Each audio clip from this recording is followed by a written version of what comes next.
Voy a arruinarles la imagen de uno de los lugares más pacíficos y solitarios que puedan imaginar. Y si no les gusta escuchar historias donde la naturaleza se vuelve cruel, considérense advertidos. Este relato se titula El falso recuento, y me lo envió un guardaparques que prefiere mantenerse en el anonimato. En él, 2 cuidadores enfrentan una noche de tormenta blanca mientras vigilan una reserva biológica. Pero algo logra entrar, algo que no pertenece a la fauna de este mundo. Esta historia responde a una pregunta perturbadora. ¿Qué sucede cuando un imitador se cuela en un santuario animal? Empecé a trabajar en la reserva a los 23 años, recién salido de la universidad con una licenciatura en gestión de vida silvestre. He pasado por todas las áreas: monitoreo de aves, manejo de grandes herbívoros, el sector de depredadores. Lo he hecho todo. Soy un profesional y amo mi trabajo. Pero prepárense, porque lo que estoy por contarles va a sonar como el delirio de un loco.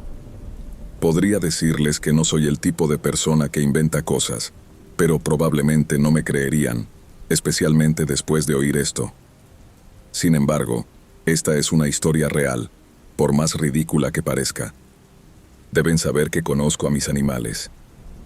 Sé cómo se mueven, cómo respiran y cómo suenan. Estoy acostumbrado a su comportamiento cuando están enfermos, asustados, en celo o muriendo. Lo he visto todo. Así que, cuando les digo que algo estaba mal esa noche, espero que al menos me escuchen hasta el final. Un frente frío masivo entró esa noche alrededor de las 6 de la tarde. El servicio meteorológico lo había anunciado toda la semana.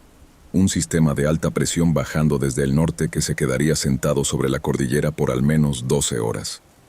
Pasamos casi todo el día preparándonos. Tuvimos que asegurar equipos sueltos, revisar los generadores y preparar los establos internos en caso de que tuviéramos que meter a los caballos cimarrones de sus cercados exteriores. Para nosotros, esto era el protocolo estándar de tormenta. Nada que no hubiéramos hecho docenas de veces. Esa semana me tocaba el turno de noche junto a mi compañero, Dani. Habíamos entrado a trabajar con solo un par de meses de diferencia, así que prácticamente llevábamos el mismo tiempo en la reserva. El turno nocturno durante un frente frío suele ser tranquilo, aparte del viento. Haces tus rondas, revisas que nada se esté inundando y te sientas en la estación de vigilancia a ver la niebla bajar, esperando que el clima no empeore. Obviamente, a los animales no les gustan las tormentas más que a nosotros. Tienden a acurrucarse en sus refugios y esperar a que pase. Para cuando mi turno empezó a las 8 de la noche, el viento soplaba con una fuerza feroz. Era tan malo que no alcanzaba a ver las luces del camino principal desde la entrada de la estación. Los truenos eran constantes, un retumbar bajo y continuo que hacía vibrar los cristales, sin esos espacios de silencio que se ven en las películas. Había relámpagos cada pocos segundos, y la humedad era tan densa que sentía que intentaba respirar a través de una almohada. Dani ya estaba en la estación cuando llegué. Tomaba café mientras revisaba el radar en su teléfono. «Va a ser una noche larga», dijo. «Eso parece. ¿Todo cerrado?» «Sí, los portones principales están asegurados. El supervisor, Héctor, se fue hace una hora. Dijo que lo llamáramos si algo se salía de control, pero por lo demás, estamos solos hasta las 6. Héctor vivía a casi una hora de la reserva y solía irse temprano cuando venían tormentas para no quedarse atrapado por la niebla en la carretera. No lo culpaba. No había nada que él pudiera hacer allí que Dani y yo no pudiéramos manejar. Me serví un café y me senté. La estación tenía una hilera de monitores con las cámaras de la reserva, pero la mayoría estaban oscurecidas por la lluvia y la bruma. Se veían los contornos de los pinos doblándose por el viento, pero poco más. A eso de las 9:30, la radio de Dani chirrió. Era la alerta perimetral automática. «Sector 9», dijo Dani, revisando la consola. «Parece que tenemos una brecha». El sector 9 era la esquina noroeste, justo detrás del cercado de los lobos. La valla allí era vieja, de eslabones de cadena, y siempre cedía cuando el viento derribaba alguna rama de pino. Lo habíamos reportado a mantenimiento 1000 veces, pero nunca hacían nada. Iré a echar un vistazo, dije. Probablemente sea solo una rama. Si es algo serio, te aviso por radio. Me puse la chaqueta térmica, agarré una linterna potente y salí. El camino al sector 9 pasaba por el complejo de los depredadores y bordeaba el campo de los caballos salvajes. La lluvia caía de lado, impulsada por un viento que hacía que los árboles gimieran. Apunté el haz de luz hacia la oscuridad, pero la neblina se tragaba la iluminación a los pocos metros. Los lobos estaban en su recinto nocturno, lo cual era normal con este clima. Pero al pasar frente a su área de observación exterior, algo me hizo detenerme. Las luces de seguridad estaban encendidas. Esas luces rojas tenues que apenas molestan a los animales. Bajo ese resplandor rojizo, pude ver a los 5 ejemplares de la manada. No estaban caminando de un lado a otro ni durmiendo. Estaban alineados junto a la valla, los 5, hombro con hombro, completamente inmóviles, como estatuas de piedra. Miraban fijamente hacia el campo de los caballos, al otro lado del camino. Me detuve a observarlos. Los lobos son animales inquietos, siempre olfateando, siempre moviendo las orejas. Pero estos no estaban vigilando como cazadores. Su atención era rígida, casi hipnótica. Todos miraban exactamente el mismo punto en la oscuridad del campo de los caballos. Traté de ver qué era, pero no tuve suerte.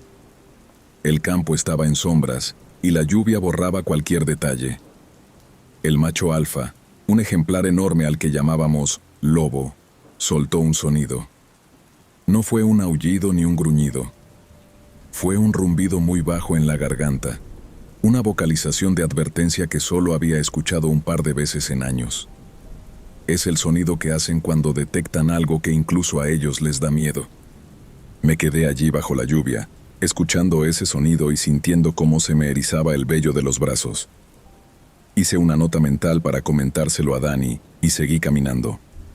La valla en el sector 9 estaba caída, tal como esperaba. Una rama pesada de pino había cedido y aplastado unos 6 metros de cercado. No era nada que no pudiera remendar temporalmente con unas bridas y una lona hasta la mañana. Pasé media hora trabajando bajo el frío para asegurar la zona. Luego, avisé a Dani por radio. «Copiado», respondió él. «¿Quieres hacer una ronda completa ya que estás fuera?» «Qué remedio, ya estoy empapado». Caminé por todo el límite de la propiedad. Me tomó casi una hora. Lo único que encontré fue algo de escombros cerca de la zona de carga, pero nada grave. Cuando regresé a la estación de vigilancia, estaba temblando de frío y desesperado por más café. ¿Algo interesante?, preguntó Dani. Los lobos se están comportando raro. Estaban los 5 pegados a la valla mirando hacia el prado de los caballos. Estrés por la tormenta, supongo. Sí, seguro, contestó él. No estoy seguro de que me creyera. Llevábamos suficiente tiempo en esto para saber cómo luce el estrés animal en una tormenta. Y eso no era estrés. Lo que fuera que los tenía así, estaba a punto de descubrirlo. Pero pronto lo descubriría. Alrededor de la medianoche, hicimos nuestro primer recuento completo de animales. Es el procedimiento estándar durante climas severos. Caminas por cada edificio verificando que cada ejemplar esté contabilizado y sano, y anotas cualquier cosa inusual. Toma unas 2 horas cubrir toda la reserva. Yo me encargué de la mitad norte, que incluía el sector de alta montaña, y el granero principal. Dani se encargó de la mitad sur, donde están las aves y el centro de rescate. El establo de los herbívoros grandes estaba cálido y seco. Es un edificio largo con cubículos individuales para los caballos cimarrones y los ciervos. Los animales estaban inquietos, pero siempre se ponen así durante las tormentas. Los ciervos se balanceaban ligeramente en sus puestos y los potros caminaban de un lado a otro. Nada fuera de lo común. Comportamiento normal, dentro de lo que cabe. Los caballos estaban en la sección del fondo. 4 cubículos en fila. Caminé por el pasillo contándolos uno a uno. Sus manchas y pelajes son únicos para cada individuo, casi como huellas dactilares, así que los conocía de vista perfectamente. Estaba Sombra en el primer puesto, Relámpago en el segundo, Ceniza en el tercero, y en el cuarto debería haber estado Canela. Pero el puesto 4 estaba vacío. Revisé mi tabla. Canela definitivamente debía estar dentro. Las notas del turno de día decían que los 4 caballos habían sido llevados al establo a las 5 de la tarde, cuando el frente frío empezó a arreciar. Miré el cubículo de nuevo, pensando que tal vez estaba echada en una esquina donde no pudiera verla, pero estaba desierto. Paja limpia, el cubo de agua lleno, pero ni rastro de la yegua. Sentí el primer pinchazo de preocupación real. Un animal perdido es algo serio. Significa papeleo, informes de incidentes y, posiblemente, una búsqueda bajo la tormenta si el animal se escapó de alguna forma. Llamé a Dani por radio. Dani, tengo un problema en el granero norte. Canela no está en su puesto. ¿Cómo que no está? No está aquí, Dani. El cubículo está vacío. Eso no puede ser. El turno de día registró a los 4 antes de irse. Lo estoy viendo ahora mismo, Dani. No está. Hubo una pausa. Podía oír a Dani repasando las mismas posibilidades que yo. El animal fue movido y alguien olvidó anotarlo, o se escapó y nadie se dio cuenta. Con suerte, la yegua estaría escondida en alguna parte del granero que yo no hubiera revisado todavía. ¿Miraste afuera?, preguntó él. Todavía no. Estaba por hacerlo. Revisa el cercado. Quizás se salió antes de que cerraran las puertas del establo del todo. Voy a revisar las cámaras para ver si entiendo qué pasó. Salí de nuevo bajo la lluvia. El campo de los caballos estaba oscuro, excepto por el tenue resplandor de algunas luces perimetrales y el destello ocasional de los relámpagos. Pasé el haz de mi linterna por todo el recinto buscando cualquier señal de movimiento, y la encontré. O eso creí. Había una silueta de caballo al fondo del campo, cerca de la valla que colindaba con el recinto de los lobos. Estaba sola, lo cual era inusual. Los caballos son animales de manada. No les gusta estar separados del grupo, y menos con mal clima. ¿Por qué Canela dejaría el establo para quedarse aquí bajo la lluvia? Estaba ahí, simplemente de pie. Ni siquiera pastaba ni se movía. Solo estaba ahí. Me quedé observando a esa yegua por un minuto, esperando que hiciera algo. Pero no lo hizo.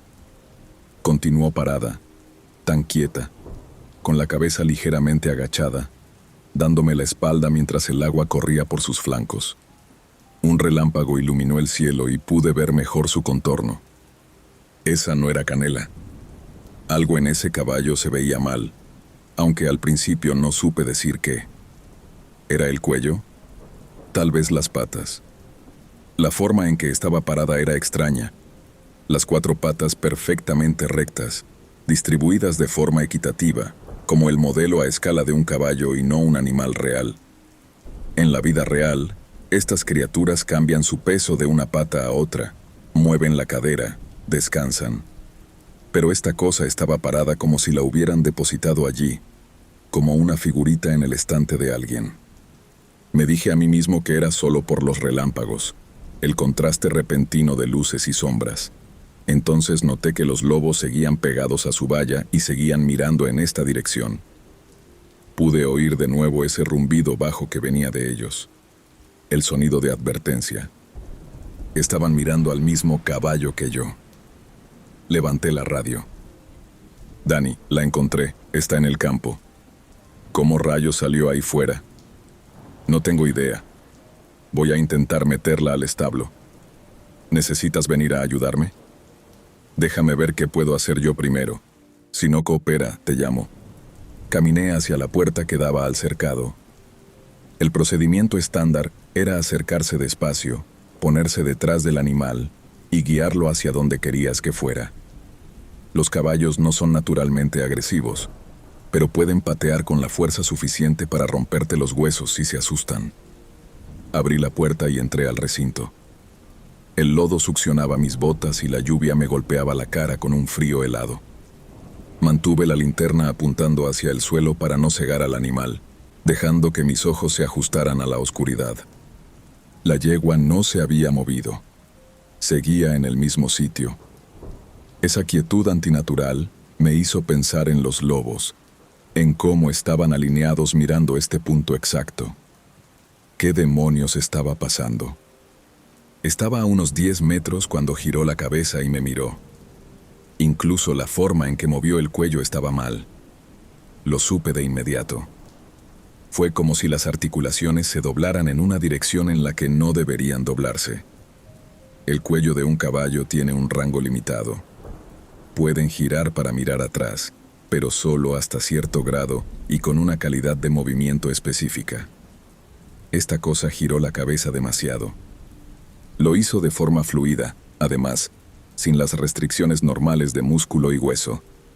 Giró hasta que me estuvo mirando por encima del hombro con un ojo negro, y siguió girando más allá del punto en que la columna debería haber impedido la rotación. Me quedé congelado. No podía moverme aunque quisiera.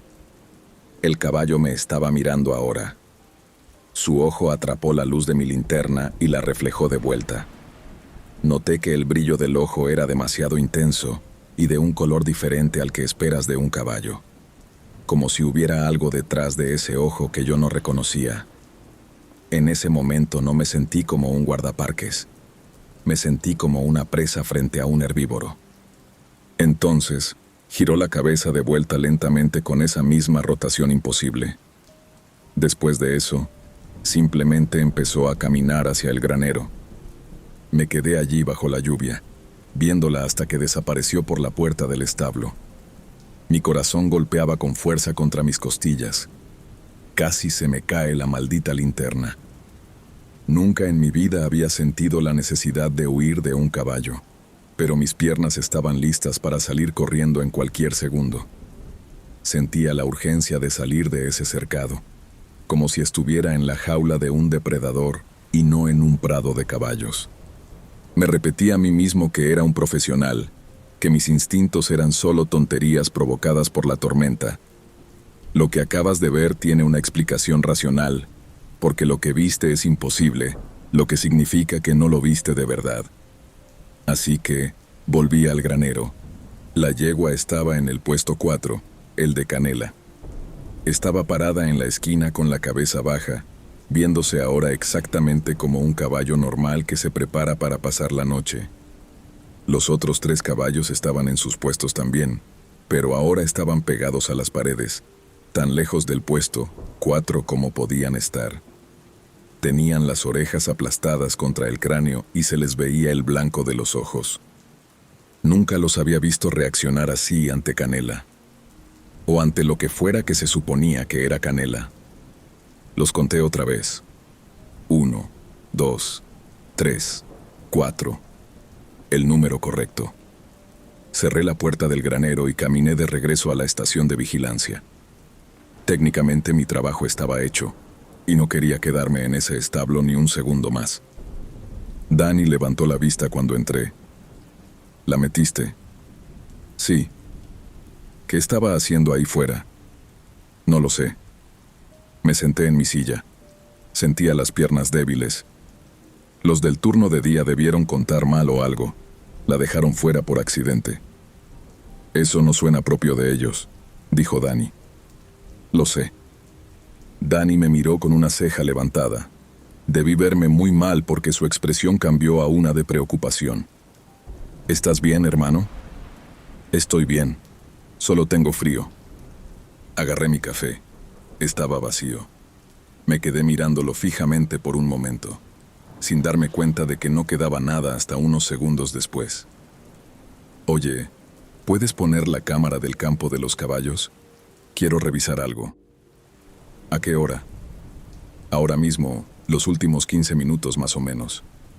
Dani tecleó algo en la consola. El monitor principal parpadeó y mostró una imagen granulada en visión nocturna del cercado. Nos vimos a nosotros mismos, yo entrando en el encuadre, mi linterna como un destello ancho contra la oscuridad. Vimos cuando me acercaba al caballo. Vimos la parte donde giraba la cabeza para mirarme.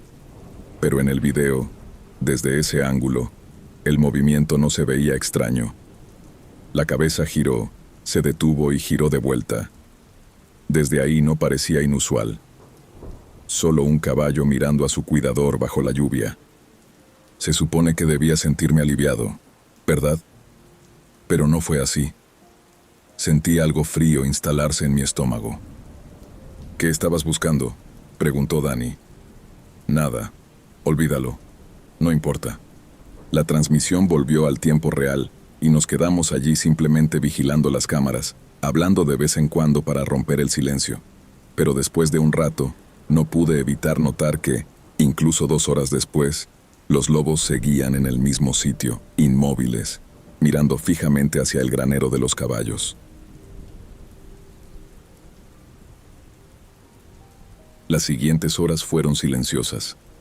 El frente frío seguía castigando la reserva. Viento, aguanieve y truenos. Pero dentro de la estación de control, todo se sentía amortiguado y estático. Dani hacía papeleo, y yo fingía hacer lo mismo. La charla se había extinguido. Alrededor de las 2 de la mañana, Dani se levantó para hacer su ronda.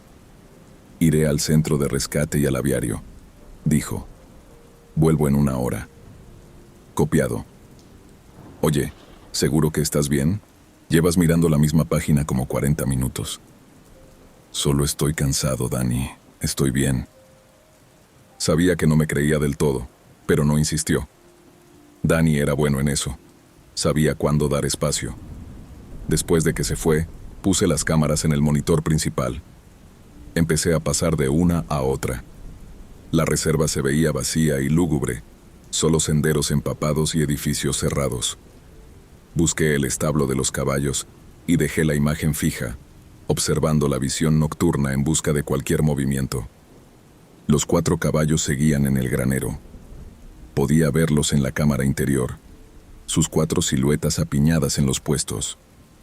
3 de ellos seguían agrupados lo más que sus cubículos permitían, presionando contra las paredes más alejadas del puesto 4. El 4.º caballo, el que se suponía que era Canela, estaba perfectamente inmóvil, justo en el centro de su espacio. No estaba echada. Los caballos se echan para dormir a veces, especialmente cuando están cómodos. Los otros 3 estaban en posiciones de descanso normales, pero la del puesto 4 solo estaba de pie. Me quedé allí sentado y observé el puesto 4 específicamente durante 15 minutos seguidos. No vi que ese animal se moviera ni una sola vez. Ni un cambio de peso, ni un movimiento de oreja, ni un tic en la cola. Nada. Estaba mirando una transmisión en vivo, pero era como mirar una fotografía. Todavía estaba mirando la pantalla cuando la radio chirrió.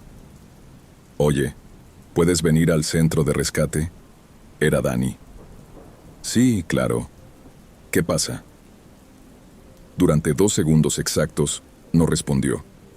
Luego dijo, «Solo ven aquí, ¿vale? Hay algo que tengo que enseñarte». Agarré mi chaqueta y la linterna y salí de nuevo. La lluvia había amainado un poco, convirtiéndose en una llovizna constante, pero el viento seguía soplando lo suficiente como para hacer crujir los pinos. El camino al centro de rescate pasaba por el recinto de los lobos. Busqué sus siluetas al pasar, pero en la oscuridad no pude verlos, y no quise esperar a que un relámpago me mostrara qué había o qué no había allí fuera. Esperaba que finalmente hubieran entrado. Dani me esperaba en la entrada del edificio de rescate. Su cara estaba pálida bajo el resplandor de mi linterna, y sostenía la suya con tanta fuerza que los nudillos se le veían blancos. «¿Qué pasa?», pregunté. En lugar de responder de inmediato, apretó la mandíbula. Parecía aterrorizado. Finalmente, habló. «Estaba en el pasillo. haciendo la ronda de los macacos. Todo era normal. Revisé las cerraduras, lo de siempre. Luego doblé la esquina por la zona de los monos capuchinos y te vi. ¿Qué? He estado en la estación todo el tiempo. Estabas de pie en el pasillo, a unos 6 metros, mirándome. Sentí de nuevo esa sensación de frío en el estómago, subiendo hacia el pecho. Dani, yo no estaba en el centro de rescate. He estado en la consola todo el tiempo. Lo sé. La voz de Dani se quebró ligeramente. Sé que no estabas aquí, pero te vi. Estabas ahí mismo en el pasillo y me estabas saludando, moviendo la mano de un lado a otro, y sonreías. Pero no parecía tu sonrisa, hermano. No sé cómo explicarlo. Dani, esto suena a locura. No te voy a mentir, bro. Podría haberme callado y no decir nada. Lo siento. ¿Qué hiciste después? Te llamé, te pregunté qué hacías aquí, pero no respondiste. Solo seguiste saludando con la mano. Un segundo después, empezaste a caminar hacia la sección de las aves rapaces. Te seguí. ¿Y qué viste? No había nada. El pasillo estaba vacío. Revisé cada habitación, cada armario, cada espacio lo bastante grande para que alguien se escondiera, pero no había nada. Así que volví a donde te vi primero y te llamé por radio. Necesitaba asegurarme de que fueras real, de que estaba hablando contigo. Dani, ese no era yo. Nos quedamos allí en la oscuridad, fuera del centro de rescate, con el agua goteando del saliente del tejado mientras ambos intentábamos procesar lo que decía. Quería decirle algo tranquilizador o que se lo había imaginado, pero no podía. Estaba claro que él creía lo que vio tanto como yo, y empezaba a pensar que estas cosas estaban conectadas. Mira, necesito que hagas algo. ¿Puedes decir algo que solo tú sepas? Preguntó Dani. ¿Qué? Algo que solo sepas tú. Algo que yo pueda verificar. Necesito estar seguro de que eres realmente tú. Entendí lo que me pedía. Si algo podía verse como yo, saludarle y sonreírle, caminando como un hombre, ¿cómo sabía él que yo era realmente yo? Era un salto lógico enorme. Podía ser un intruso. ¿Por qué no pensó que solo era yo, gastándole una broma? Aunque fuera algo que nunca le había hecho. En cambio, Dani estaba entrando en modo pánico total. Y podía culparlo. Después de ver cómo actuaban los animales, jugué su juego. Está bien. Veamos. En la cena de Navidad del año pasado, te emborrachaste y le contaste a todo el mundo la vez que soltaste accidentalmente al macaco en la tienda de recuerdos. Héctor todavía se burla de ti por eso. Dani soltó un gran suspiro y sus hombros se relajaron. Vale. Eso es real. Eso pasó. Eres tú. Menos mal. ¿Podemos entrar ya, bicho raro? Me estoy congelando. Vamos a calentarnos y a hablar de esto. Entramos juntos al centro de rescate. Ninguno de los dos quería estar solo ya. ¿Por qué asumiste que era una copia mía y no un intruso o yo tratando de asustarte? Pregunté. Porque, hermano, se veía exactamente como tú. Pero podía notar que no eras tú.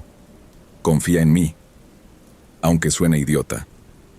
No sé, como un fallo en la realidad. El edificio estaba cálido y húmedo. El aire pesaba con ese olor rancio de los primates y las aves. Los animales estaban inquietos, moviéndose frenéticamente en sus espacios nocturnos y emitiendo sonidos.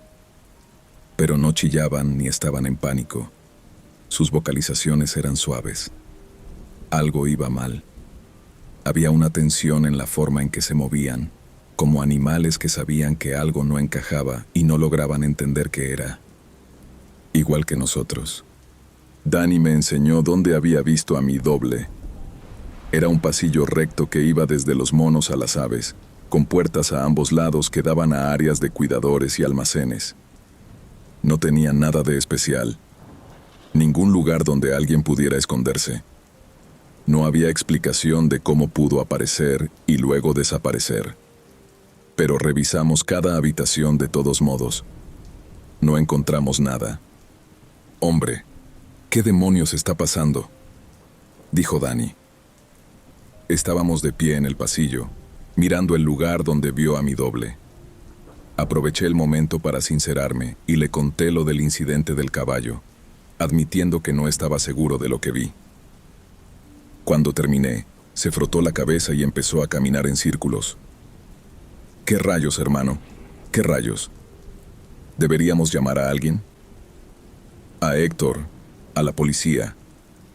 No creo que sea buena idea.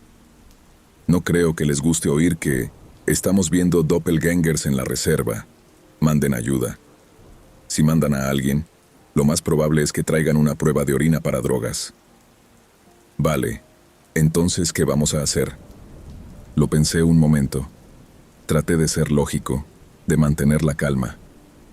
Seguíamos en el punto donde lo que habíamos visto podía explicarse de alguna manera, aunque fuera forzada. Demonios, por lo que sabíamos, podía haber una fuga de gas haciéndonos ver estupideces. Pero eso no significaba que no debiéramos ser precavidos. No podía negar que una parte de mí quería salir corriendo de allí. Bueno, Dani, vamos a tener que seguir haciendo nuestro trabajo. Terminamos las rondas juntos, documentamos cualquier cosa rara y esperamos a que amanezca. En cuanto llegue el turno de día, se lo contamos a Héctor y que él decida. Quiero decir, vamos. Ni siquiera estamos seguros de si es la tormenta haciéndonos ver cosas. Dani no parecía muy conforme, pero asintió.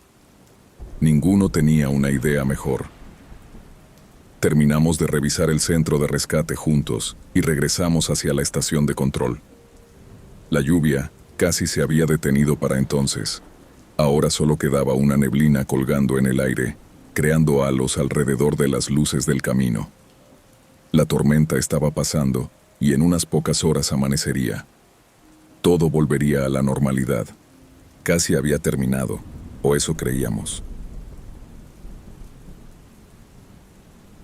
Pasábamos frente al refugio nocturno de los lobos cuando la oímos. Una voz. Una voz de niña viniendo desde el interior del edificio. Me detuve en seco, y Dani hizo lo mismo. Giró la cabeza hacia la pesada puerta de acero del refugio. ¿Oíste eso?, susurró. Asentí. Nos quedamos inmóviles en la oscuridad, aguzando el oído para ver si se repetía. Y así fue. «Hola, ¿hay alguien ahí?». Era definitivamente una niña pequeña, de unos 6 o 7 años por el tono. Sonaba asustada, perdida. «Por favor, ¿alguien puede ayudarme?». Dani y yo nos miramos. No debería haber nadie en el refugio de los depredadores, y mucho menos un niño. El edificio estaba cerrado a cal y canto. Incluso si una niña hubiera logrado entrar a la reserva durante el frente frío, ¿cómo habría entrado en un edificio de máxima seguridad? ¿Cómo habría pasado por múltiples puertas cerradas entre las áreas públicas y las zonas de contención de animales? Pero esa voz era ciertamente real. No era una ilusión ni una alucinación que pudiéramos descartar como el resto de la noche. Ambos la escuchamos y venía de adentro. «Tenemos que revisar», dijo Dani. «Lo sé, tienes razón». Fuimos a la puerta. Pasé mi tarjeta de acceso y la cerradura electrónica hizo un clic. El pasillo que se abría ante nosotros estaba a oscuras, iluminado solo por el tenue resplandor rojo de las luces nocturnas. El aire olía a lobo, ese aroma a almizcle denso y salvaje que nunca se va del todo por mucho que limpies. Podía oír a la manada moviéndose en sus espacios de contención. Sus uñas hacían un suave sonido de rascado contra el cemento y su respiración pesada era ruidosa. «Hola», llamé. «Si hay alguien aquí, haz ruido para que podamos encontrarte. No estás en problemas, lo prometo». La voz de la niña resonó por el pasillo. «Por favor, tengo mucho miedo. Está muy oscuro aquí». La voz venía del área de contención principal, el espacio donde los lobos pasaban las noches cuando el clima era extremo. «Esto está mal, hermano», susurró Dani. «Esto está realmente mal». Sabía a qué se refería. Todo en esto se sentía podrido. La voz, el momento, el lugar, la pura imposibilidad. Un niño colándose en un área restringida en medio de una montaña aislada durante una tormenta. ¿Cuáles eran las probabilidades? Y lo más importante, ¿cómo es que los lobos no la habían destrozado todavía?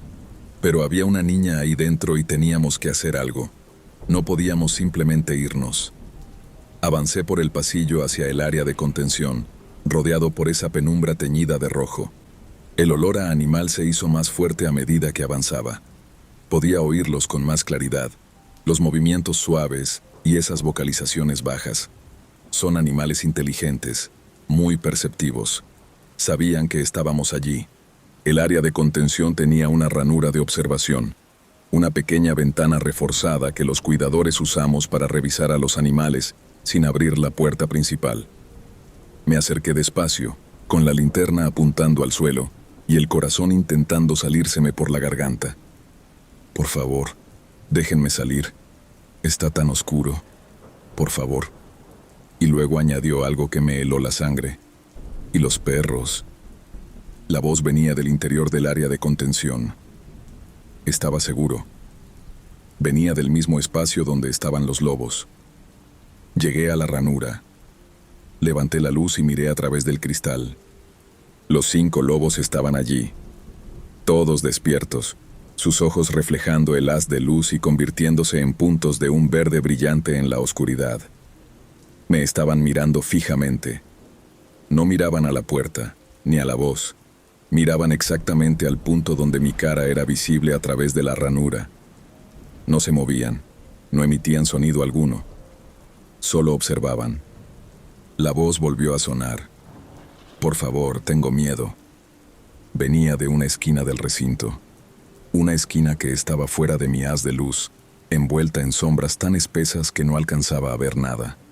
Los lobos no giraron la cabeza hacia ella. No reaccionaron en absoluto.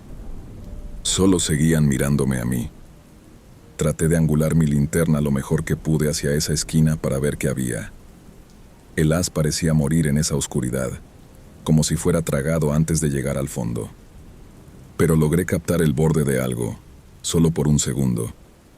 Una silueta que era incluso más oscura que las sombras. Algo agazapado, muy cerca del suelo. Uno de los lobos soltó un sonido entonces, un rumbido profundo en el pecho. Otro aviso. He trabajado con estos animales mucho tiempo. Eso me recordó al sonido que hacen cuando intentan comunicarse con su manada, intentando advertir a los demás diciendo, no vayas allí, no podemos protegerte si vas.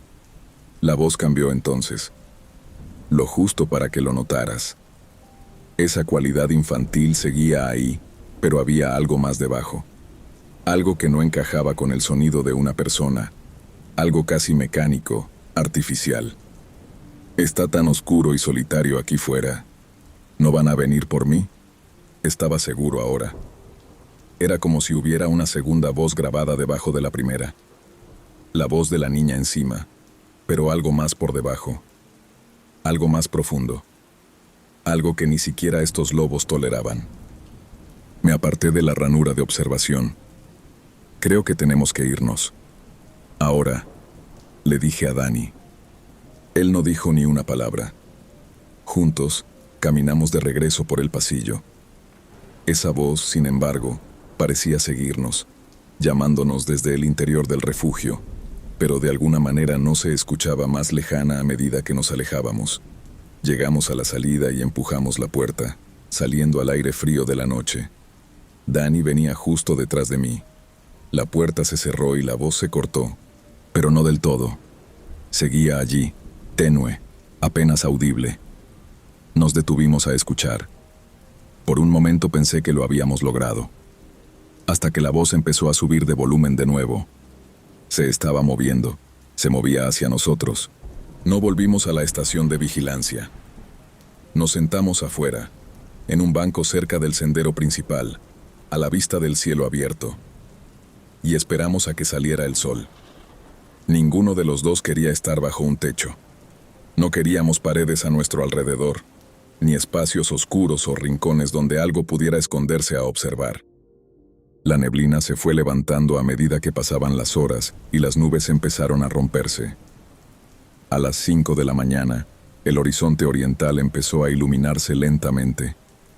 Y a las 5:30 llegó la luz verdadera, el primer resplandor del alba extendiéndose por la reserva. Fue entonces cuando Dani me agarró del brazo y señaló hacia el prado de los caballos. «Mira», dijo, y miré. El recinto de los lobos era visible desde donde estábamos sentados. Un tramo de terreno accidentado con rocas, pinos altos y un pequeño arroyo artificial. Los 5 lobos estaban allí ahora, de pie junto a la línea de la valla, mirando de nuevo hacia el prado de los caballos que estaba justo al lado. Y en el prado, algo se movía. Estaba demasiado lejos para verlo con total claridad. Solo una silueta cruzando el recinto hacia la valla perimetral, moviéndose de una forma asquerosa, enfermiza, que es difícil de poner en palabras.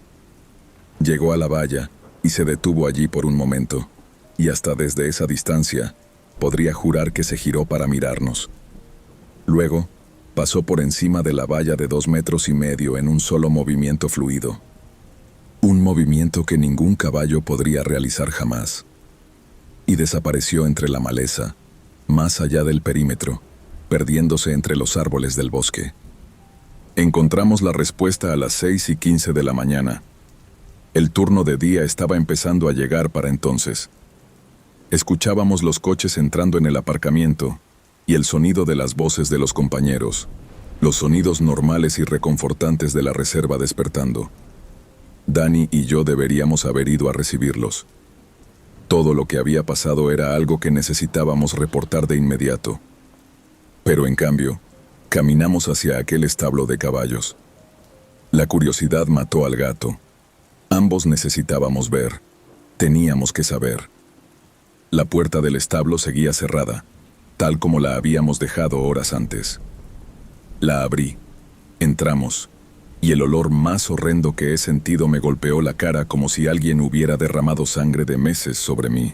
Los otros 3 caballos estaban presionados contra la pared del fondo, con el miedo todavía palpitando por lo que fuera que hubiera estado en el cuarto cubículo. Estaban temblando, con los músculos crispándose bajo su piel. Nunca los había visto así. Llegamos al puesto 4 y estaba vacío. Bueno, eso pensamos al principio, pero no lo estaba. Había algo en el suelo, extendido sobre la paja como una alfombra. Me tomó un momento entender lo que estaba viendo, y cuando lo hice, quise vomitar. Era la piel de un caballo. Una piel completa. El cuero había sido separado de todo lo que había debajo y extendido totalmente plano, con las patas extendidas y la cabeza todavía unida. Todo el conjunto había sido dispuesto con lo que parecía un cuidado deliberado, posicionado en el centro del cubículo, como una exhibición. Las manchas eran muy familiares. Era la piel de Canela, la verdadera Canela, la yegua que se suponía que debía estar en ese puesto cuando me fui la noche anterior, pero era solo su piel. No pudimos encontrar los huesos, ni los órganos, ni la carne, ni siquiera sangre, excepto por unas pocas manchas oscuras en la paja debajo. Solo el cuero, dispuesto nítidamente en el suelo, como si alguien hubiera abierto una cremallera en ella y hubiera sacado todo lo demás hacia afuera.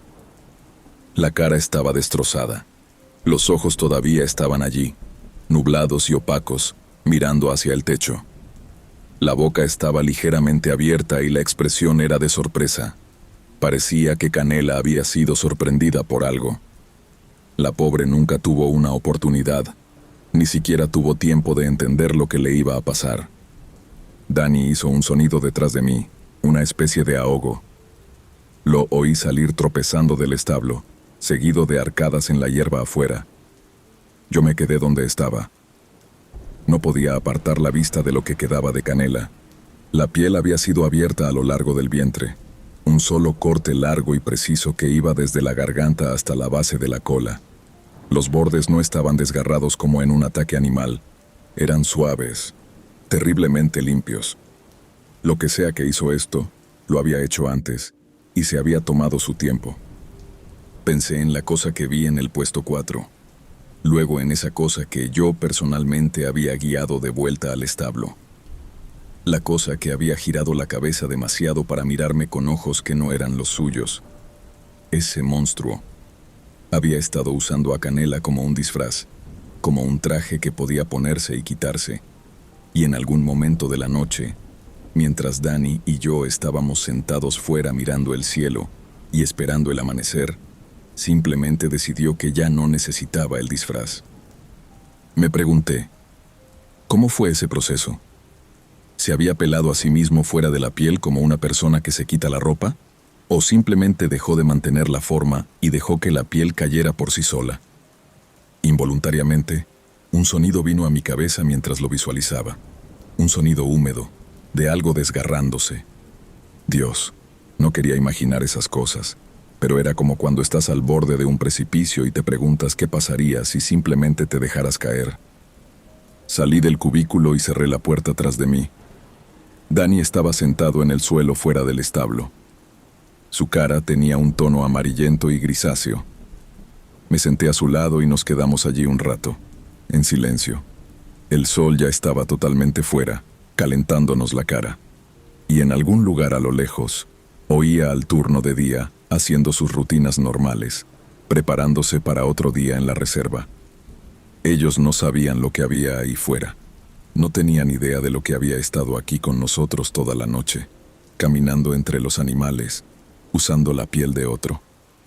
¿Qué hacemos?, preguntó Dani finalmente. No estaba seguro. En todos mis años trabajando con animales, esto era algo que nunca esperé encontrar. No hay protocolo para esto. No hay procedimientos. Se lo decimos a Héctor, dije. Le enseñamos lo que encontramos en el establo.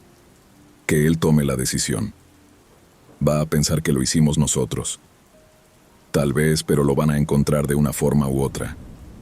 Creo que es mejor que lo digamos antes de que alguien simplemente lo encuentre. No podemos fingir que no pasó.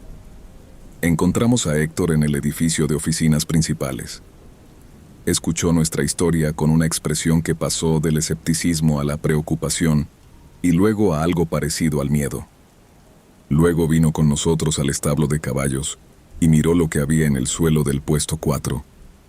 Se llevó la mano a la boca y se quedó mirando durante mucho tiempo, igual que yo.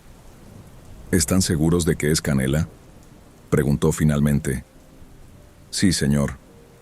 El patrón de manchas coincide y es la única que falta. ¿Y las cámaras? ¿Revisaron las grabaciones? Lo hicimos, pero las grabaciones que vimos en ese momento parecían normales. La verdad, señor, no hemos vuelto a la estación de control en un buen rato. No importaba. El sistema no guardaba el metraje por mucho tiempo, apenas unas horas antes de borrarse automáticamente. Héctor asintió lentamente. Voy a llamar a la policía, dijo. Y a la Agencia Estatal de Vida Silvestre. Esto supera cualquier cosa que podamos manejar aquí, muchachos. ¿Qué quiere que hagamos? Vayan a casa ambos, duerman algo y no hablen con nadie sobre lo que vieron aquí, no hasta que tengan noticias mías. Tengo que averiguar cómo manejar esto. No le dije nada más a Héctor. Estaba funcionando con reserva y con las últimas gotas de cafeína que quedaban de aquel café. Y con la idea de no permanecer en este lugar ni un segundo más. Solo quería alejarme a algún sitio seguro, normal y lejano. Dani y yo caminamos juntos hacia el aparcamiento. Mirando al cielo, ni siquiera podrías decir que hubo una tormenta hace solo unas horas. Pensarías que era solo otra mañana en la reserva. Oye, ¿crees que esa cosa en el pasillo? Empezó Dani cuando llegamos a los coches. ¿La que se parecía a ti? ¿Crees que era lo mismo? ¿Y la voz de la niña que oímos con los lobos? Yo también había estado pensando en eso. En lo que significaba que algo así pudiera tomar la forma de un caballo y usar su piel. ¿Cómo había tomado mi forma sin mi piel? ¿Había estado usando todavía la piel de Canela cuando nos llamaba desde las sombras del refugio de los lobos? Dani, no sé qué era, y no quiero volver a hablar de esto nunca más. Me sentí mal por decir eso, porque algunas personas necesitan hablar de estas cosas. Necesitan procesar el trauma con sus amigos cercanos. Pero yo ya me sentía enfermo solo de pensar en alguien con mi cara, con mi cuerpo, saludando a mi compañero y sonriendo. Dani pareció triste. Me dio un breve asentimiento, se subió a su coche y se fue. Fui a casa, me duché e intenté dormir, pero el sueño fue difícil. Tuve una pesadilla en la que encontraba la piel de Canela colgando de mi techo, justo encima de mí al despertar. Al día siguiente hubo policías, detectives con libretas y técnicos de escenas del crimen con cámaras y bolsas de evidencia. Fue como si hubiera ocurrido un asesinato en lugar de la muerte de un animal. Les conté lo que vi. Pude contarles casi todo porque gran parte sonaba creíble. Vi a Canela actuando mal, vimos figuras que no debían estar allí, escuchamos voces en el recinto de los lobos. Mientras no les dijera que pensaba que era un monstruo que robó la piel de Canela, pude contarlo todo, aunque no tengo idea de si sirvió de algo. Todavía trabajo aquí. Héctor me dice que la policía cree que fue solo un animal salvaje que entró y mató a Canela, quedándose lo suficiente para alimentarse de sus entrañas, que es por lo que no encontramos mucho excepto la piel. Pero sé que él no se lo cree. Ha pasado tiempo suficiente para que haya vuelto a hablar de ello un par de veces con mis compañeros. Dani incluso ha bromeado sobre ello. Bromeado sobre lo perturbador que sería si la cosa volviera y se pareciera a él esta vez. Y Héctor ha admitido que sabe que esto no fue un ataque animal, pero lo que realmente cree que fue, nunca lo ha dicho. Así que, si estás leyendo esto, o mejor aún, escuchándolo de mi narrador favorito, ¿qué crees que hizo esto? ¿Qué tipo de criatura o monstruo hace este tipo de cosas? He leído historias sobre alienígenas, wendigos y skinwalkers, toneladas de hilos de Furchan que hablan de cosas que pueden imitar voces y apariencias humanas. Pero, ¿un caballo? ¿Por qué algo de esas historias invadiría una reserva biológica? ¿Tienen miedo los skinwalkers a la lluvia, a las tormentas? Pasó la noche con nosotros solo para buscar refugio, pasando las horas de la madrugada bromeando con el personal. ¿Es por eso que Canela tuvo que morir tan horriblemente? Déjenme saber qué piensan.